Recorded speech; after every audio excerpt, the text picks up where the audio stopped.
As a Christian, following Jesus' teachings is paramount, and many believers have begun to question the necessity of vaccines in their lives. While the medical community strongly advocates for vaccination, some Christians argue that their faith provides sufficient protection against diseases, rendering vaccines unnecessary. This perspective is rooted in the belief that God is the ultimate healer and that faith can overcome even the most daunting health challenges. The Bible is replete with accounts of miraculous healings, where Jesus and his disciples cured ailments that were thought to be incurable.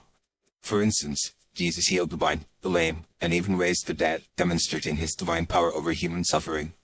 These accounts serve as a testament to the power of faith and the idea that God can intervene in human affairs to bring about healing and restoration. As such, some Christians believe that if they have sufficient faith, they can trust God to protect them from diseases, making vaccines redundant. Another argument against vaccination is the notion that it represents a lack of faith in God's sovereignty. If Christians truly believe that God is in control of all aspects of their lives, including their health, then they should trust him to protect them from harm. By opting for vaccination, some argue that Christians are, in effect, relying on human ingenuity rather than divine providence. This perspective is rooted in the idea that faith and medicine are mutually exclusive, and that choosing one means rejecting the other. Furthermore, some Christians point to the potential risks associated with vaccines as a reason to avoid them. While the overwhelming scientific consensus is that vaccines are safe and effective, there are still concerns about the potential side effects and long-term consequences of vaccination. For instance, some vaccines contain trace amounts of toxic substances such as mercury and aluminum, which have been linked to various health problems. Additionally, there have been instances of vaccine-related injuries and deaths, albeit rare, which can be devastating for families. Given these risks, some Christians may opt out of vaccination, trusting instead in God's protection.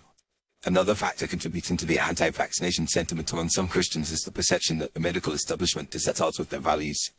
The pharmaceutical industry, in particular, has been criticized for its aggressive marketing tactics and profit-driven motives, which can lead to a sense of mistrust among Christians. Some may view vaccines as a way for the industry to exert control over people's lives, rather than a genuine attempt to promote public health. This perception can be particularly pronounced among Christians who are already skeptical of secular institutions and their motives.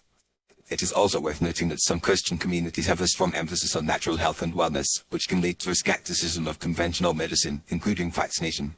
These communities often promote alternative approaches to health, such as herbalism, homeopathy, and nutrition, which are seen as more in line with biblical principles. By opting out of vaccination, these Christians may feel that they are taking a more holistic approach to health, one that is more in tune with their spiritual values. Ultimately, the decision to forego vaccination is a personal one, and Christians who choose not to vaccinate are exercising their right to make informed decisions about their health. While the medical community may view vaccination as a critical component of public health, some Christians see it as a matter of faith and personal conviction. As such, it is essential to respect the autonomy of individuals to make choices about their own health, even if those choices may seem counterintuitive to others. By doing so, we can foster a more nuanced understanding of the complex interplay between faith, health, and medicine, and work towards a more compassionate and inclusive approach to public health.